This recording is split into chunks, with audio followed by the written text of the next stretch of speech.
Hello everyone. In this video, I'll show you how to fix 5 GHz Wi-Fi not showing up in Windows 11 or 10.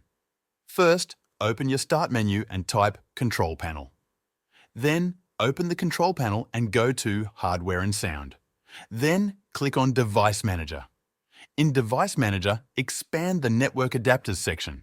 Now, right-click on your Wi-Fi adapter and select Properties. Next, go to the Advanced tab, locate the wireless mode setting and expand the options under Value. Here, you can select between 2.4 GHz, 5 GHz, or choose Dual Band if it's available. Choose your preferred option, then click OK. Finally, close the Device Manager.